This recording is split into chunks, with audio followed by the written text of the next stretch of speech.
Okay, ladies and gentlemen, today is February 15th, 2020, and we have with us today the legendary child star, Rodney Allen Rippy. Rodney, welcome. Man, it's great to be here, Mayor. Rodney, tell me, when were you born and where were you born? Well, born here in beautiful Southern California. I was born July 29th, 1968. Uh-huh. And your parents? Who are your parents? My parents are Fred and Flossie Rippy. And, you know, I was just a product of a loving couple. You know, my mom was from North Carolina. My dad was from Dayton, Ohio originally. And so, of course, they had their love affair back on the East Coast. And then at one point, my dad said to my mom and two more of his buddies, there were actually three families, the Rippys, the Halls, the McMurrays.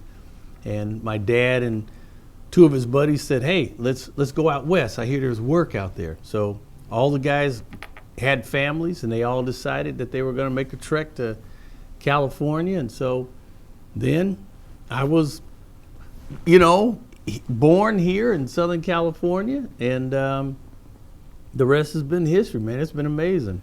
And who are your siblings? Do you have siblings? Yes. I have a sister. Her name's Beverly Lee, and I have another brother named Kenneth Wayne.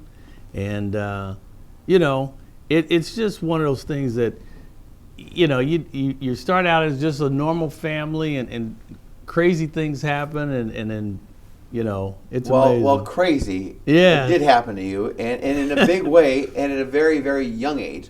Mm-hmm. How did you break into the industry?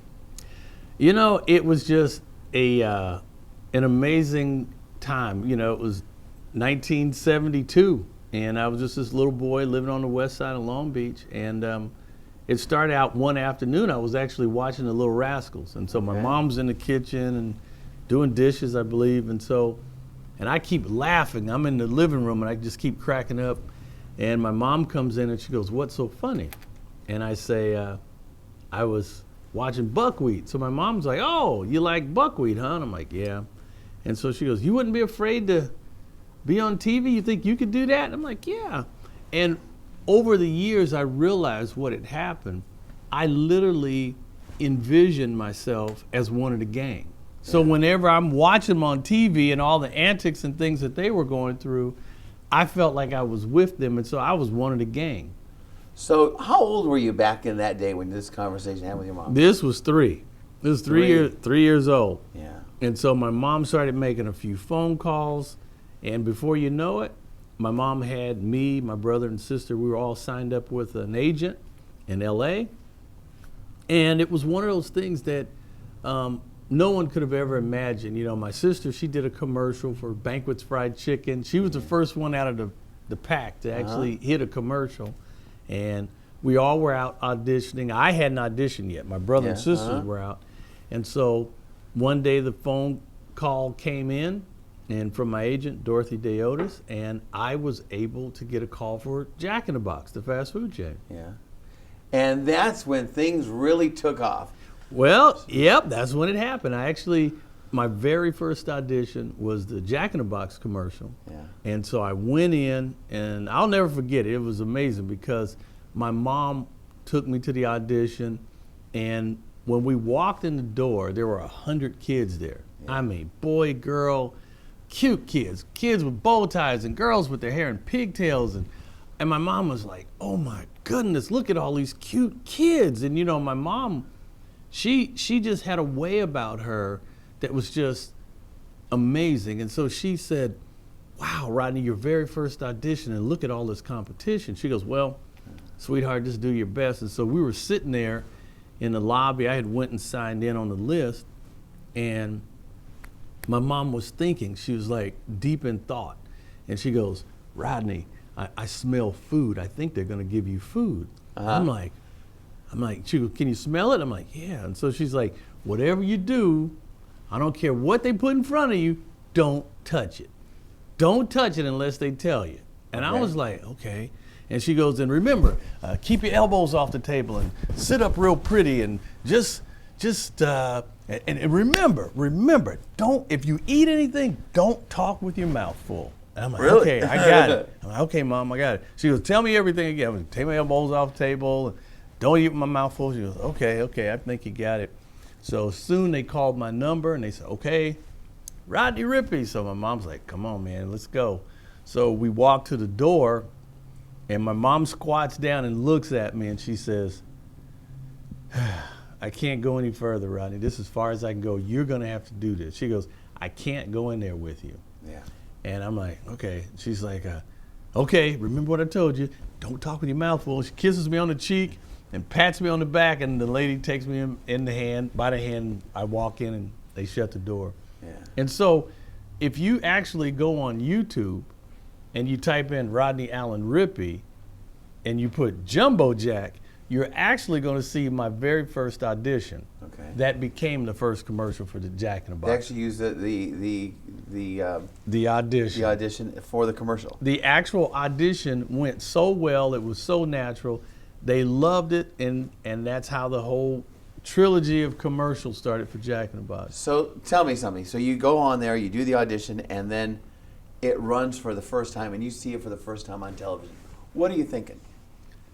I felt like I was one of the gang. Honestly, I felt like I'm inside the TV. I'm one of the gang. You know, it didn't hit me like that, you know, because I was just a little kid.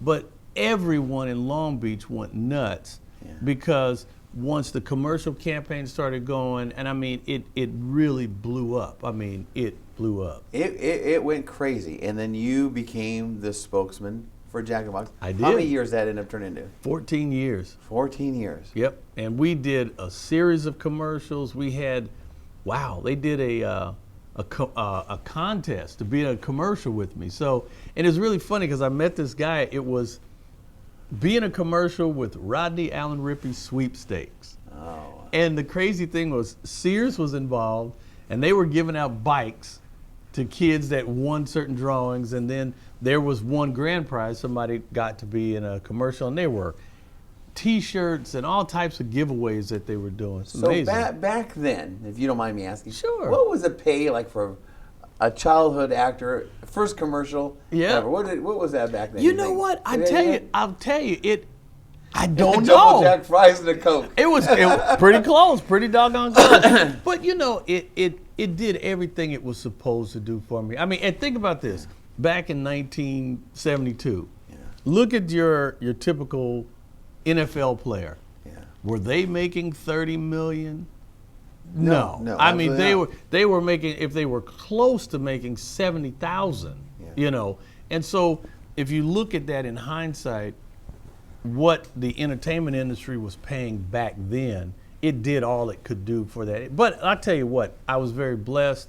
It did everything. It put my college money away for me, and I was able to get a classic Corvette out of the deal. So, and I'm still hanging in, you know. So back in the day, I mean, what is your parents and your family's reaction when this thing started taking off?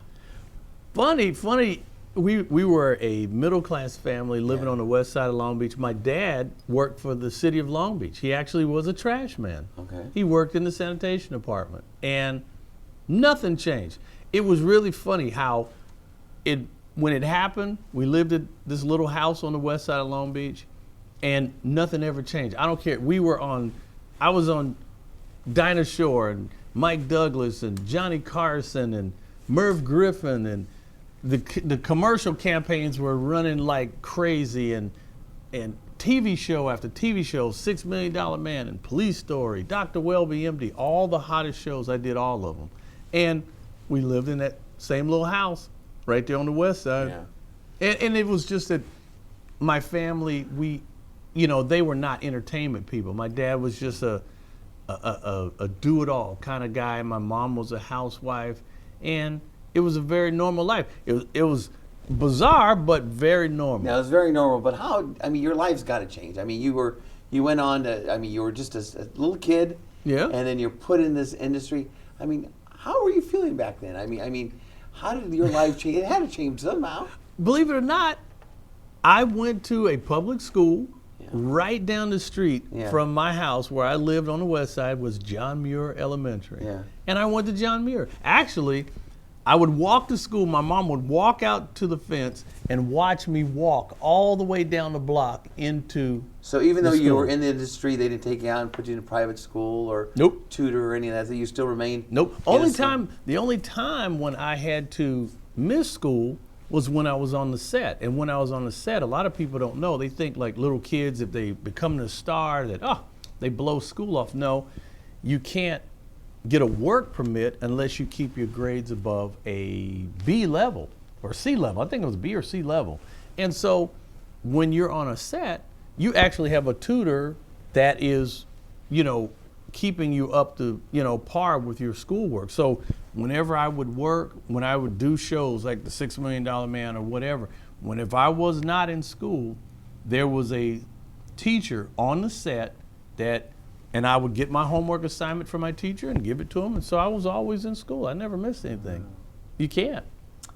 So you're going, and you're about how old are you around this age? Around when this stuff starts taking off?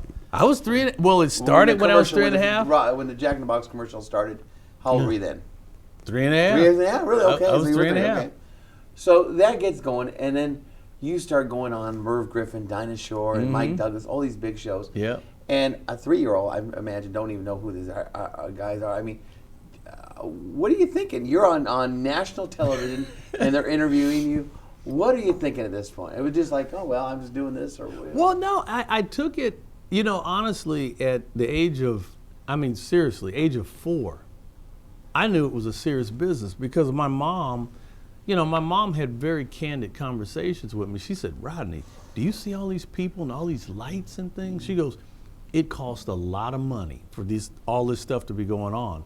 She said, I just want you to focus on your job. Don't worry about what these other people are doing. You do your job, they got their job. And so I knew it was serious business. And, being your typical family, my dad watching all of the TV shows and things like that, when I saw my parents watching these shows and then I actually ended up on them, I just thought this is the coolest thing, and as a little kid, I always felt like, wow, I got a lot of friends. I got friends. These are everybody's my friend, and that's how that happened.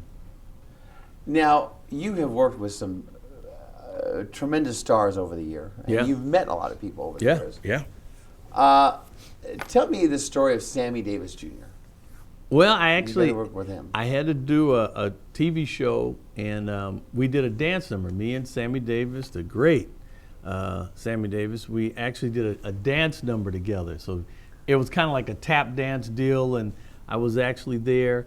And the beautiful thing about it was I knew he was a huge star because I remember my parents, I remember the Sammy Davis album on my dad's, record player. I remember seeing it. And my dad and my mom said, Rodney, this is huge. Do you know who said this is Sammy Davis Jr.? You're going to be working with this guy. And I was like, really? And I'm like, okay. So, but, me and Sammy, we did this dance number.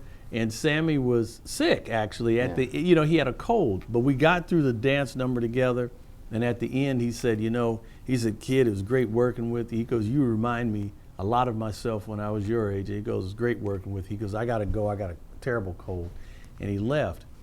And so I told my mom, I said, Mom, Sammy was sick. He had a cold. And my mom was like, yeah, Sammy's a busy man, Rodney. He works a lot. And I said, I want to send him a get well card.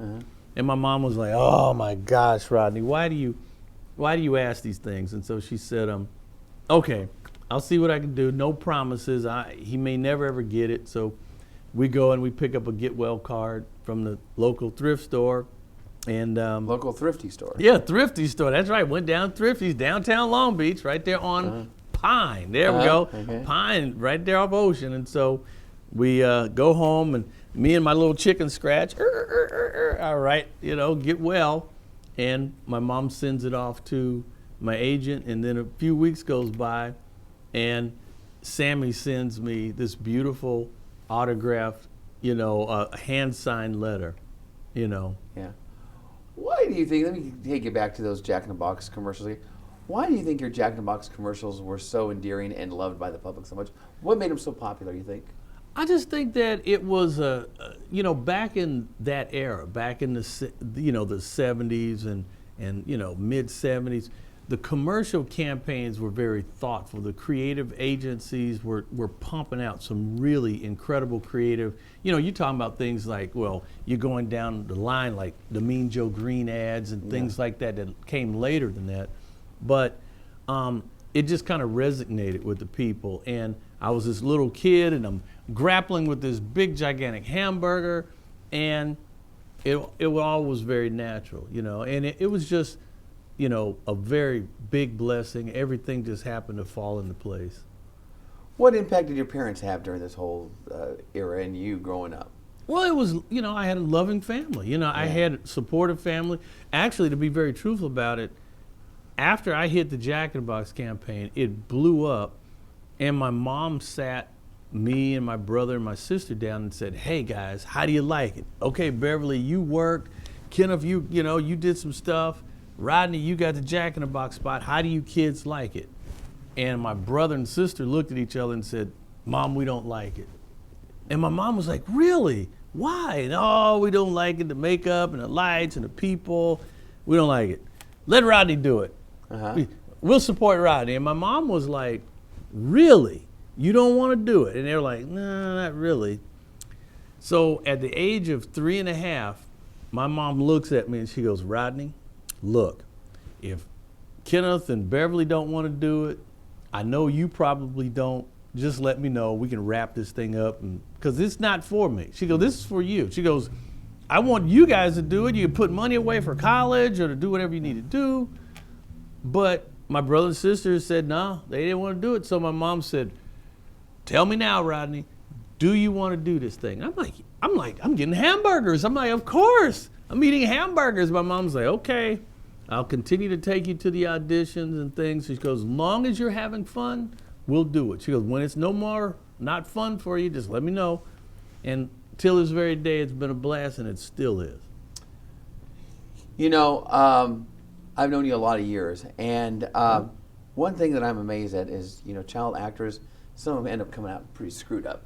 Yeah. But you have always remained grounded and true to who yourself over these years. Why is that? Well, I'm thankful. I came from a really normal family. I mean, I came from, thank God, there are so many households in our modern time, that things are different. I mean, it's like, I remember being a child. I remember, there's certain things, there's certain truths that should have not, shouldn't have went away. But I was a kid, and it's kind of basic stuff like when adults are talking, you be quiet. You don't need to be in an adult conversation.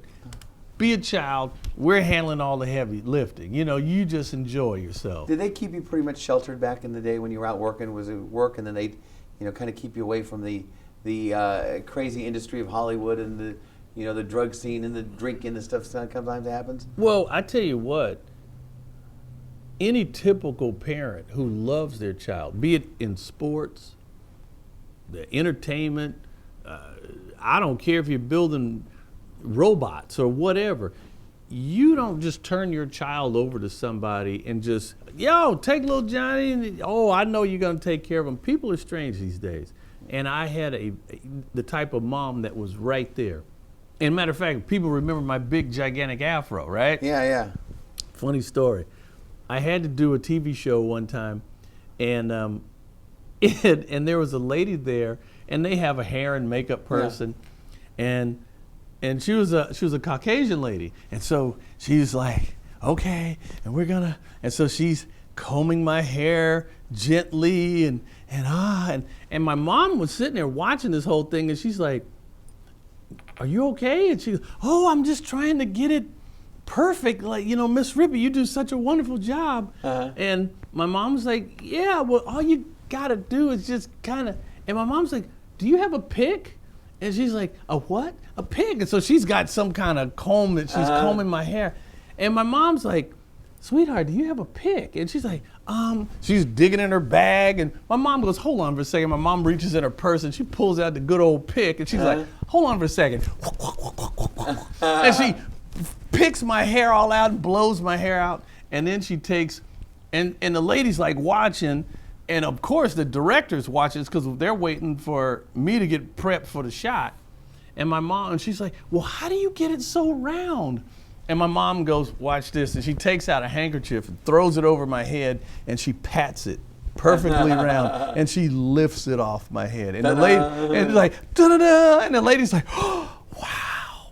And so we get through the scene, and the next thing you know, the lady's gone. And the director walks over and goes, Miss Rippy, I hope you don't mind. We're going to make you the hair person for Rodney. And my mom goes, oh, no, that other lady's here. Oh, no, Miss Rippy, we had to cut her. We're going to let you do it. And literally, my mom did my hair. It just that she was that close to me. And you know, my family was always close. And so when my brother and sister didn't want to do it anymore, they were always supportive. It was never like, there's Rodney, and you know, there was always that type of loving support. And to answer your question, it was just that we were a normal family. I saw the entertainment then until this very day.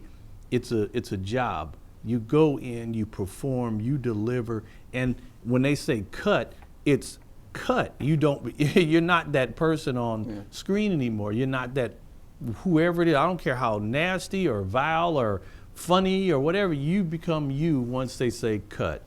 What was the most challenging part back in those days doing the Jack in the Box commercial? Was there anything challenging? It was never really challenging. You know, it was just that between the Jack in the Box spots and just the travel. I mean, because me and my mom, we traveled all over the United States. We actually traveled to London, England to perform my album. One of the Jack in the Box commercials, I did a song called Take Life a Little Easier, which actually was actually performed by Sonny and Cher on their show. Okay. So if you have to do a little bit of research, but if you type in Sonny and Cher, Take Life a Little Easier, you'll actually hear them singing my song on their show. Okay. But the album was, we did a commercial for Jack in the Box, and that was the theme song of the commercial.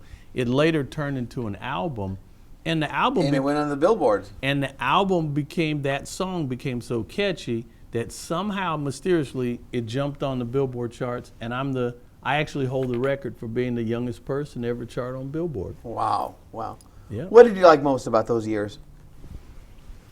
I just think it was the travel. I think it was the travel and meeting people and seeing my mom and dad happy for me, you know, and my family. Because what actually happened whenever I would travel, you know, and being a little kid, people would want to give you stuff. And whenever I got something, my agent would tell them, hey, whatever you give Rodney, give him 3 of them. And they were like, 3? They're like, yeah, because he's taking 2 of them back for his brother and sister. So whenever I would go away and I would come back, my brother and sister were like, hey, what'd you get? Did they give you anything? So I would say, look, boom, boom, boom. And there was always 3 of everything. Okay. So whatever I managed to come up with some cool swag, that's what they got. One thing that I never knew, and I recently learned, is you were in the movie Blazing Saddles. Yes. A movie that probably couldn't be made today, but tell me. Well, I actually did the movie. I played the little character. Actually, I played Cleavon Little when he was a little boy. And so there's a scene where Cleavon Little, he had captured Gene Wilder. He had him in jail, and he was talking to him, and he says, well, so you're the Waco kid, so tell me about you. And he goes, no, you tell me about you. And he goes, no, you go first. And so finally, Cleavon Little goes, well, way back in the Western times when my family were crossing the wagon train, and then you see this scene of all these Indians circling the wagon train. Yeah. I was the little boy where the funny joke was there was this black family all the way at the end of the wagon train, and all the Indians surrounded only the black family. They didn't mess with anybody but the black family. And of course, Mel Brooks was the chief in the scene. And so that if you notice, Mel is all through the movie. And so Mel is a genius. I actually have a friend who is in personal contact with Mel Brooks, and he's still a giant, one of the greatest directors. I actually told him that if he ever does Blazing Saddles 2, I want to play Cleavon Little. I don't care how much people squall and holler, and I would stand back to back with him. I would go all the way with Mel Brooks on that. I really would. So things take off and they go, and you're big and things fly like crazy. But then you kind of reach your teen years and things kind of slow down a bit, huh? Well, actually, it stayed constant. It stayed constant. The last movie I did was Oh God, Book 2 with George Burns. Okay. And I was 12 years old, and I had just landed that role, and we were on a high note. And then one day, over dinner, my mom said to my dad, "Hey, Fred, why don't we move to North Carolina?" And my dad was like, "What are you talking about? Why do you want to move to North Carolina?"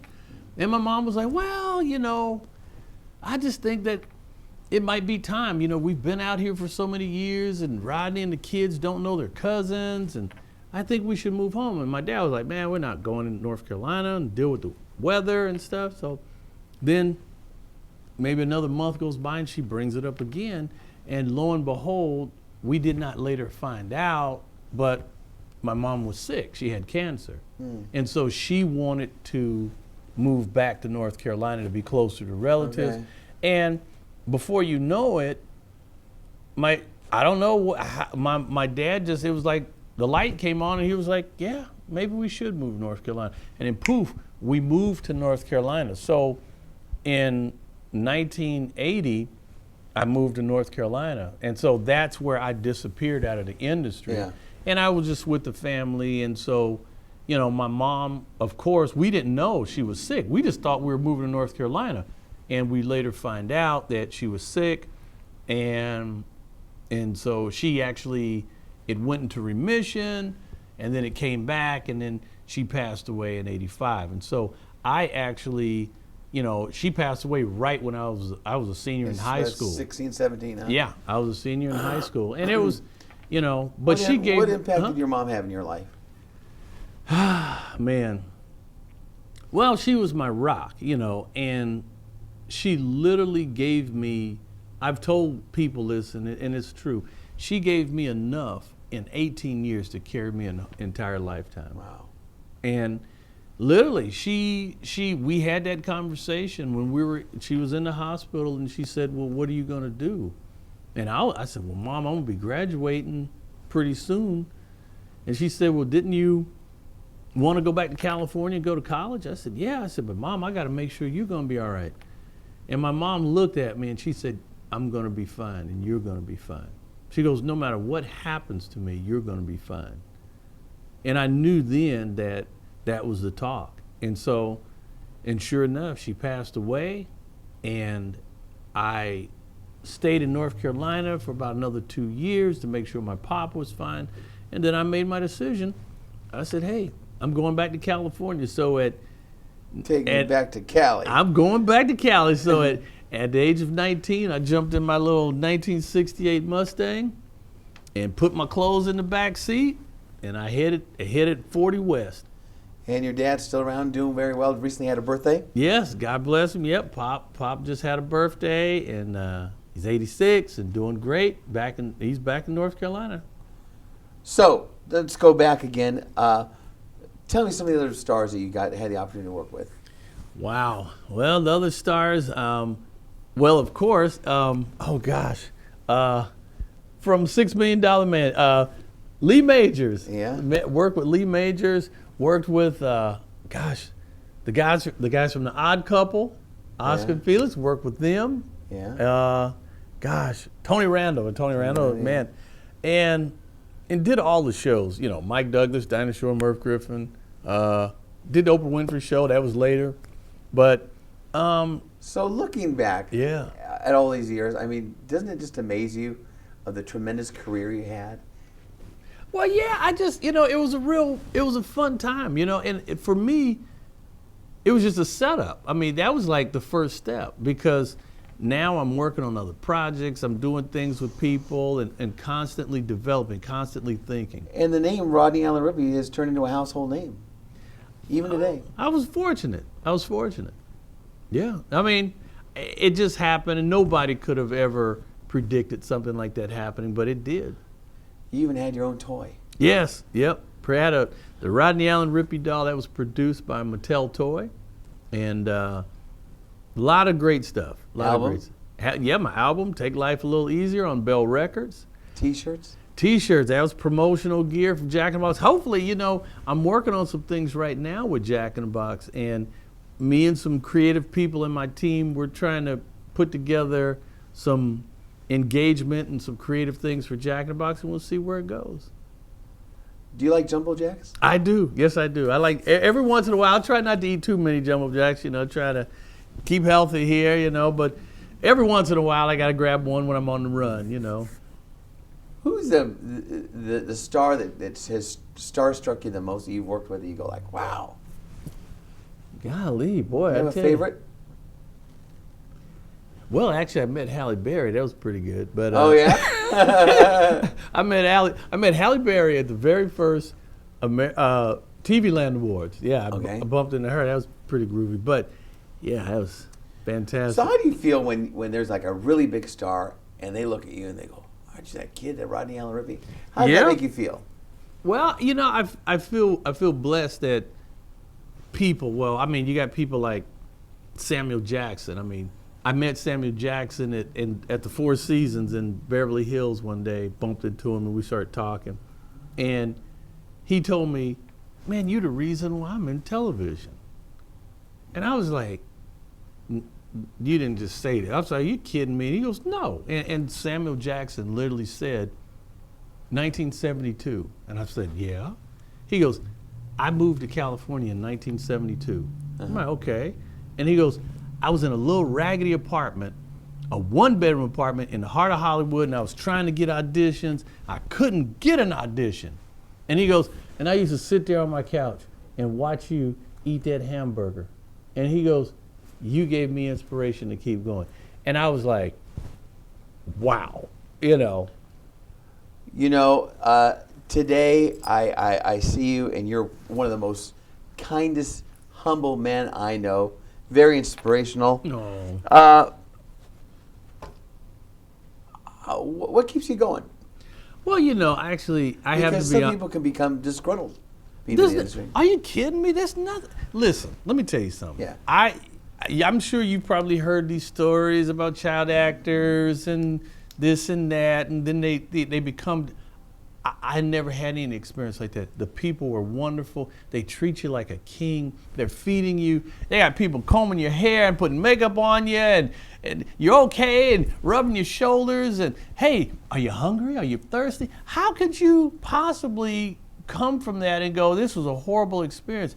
I was so blessed to have met the people that I did, to meet people this very day that say that my crazy little commercials or my appearances meant something to their life, and you carry that like a badge of honor. You know, I never took it like, oh, I'm this great, and oh yeah, you should be. Do you know who I am?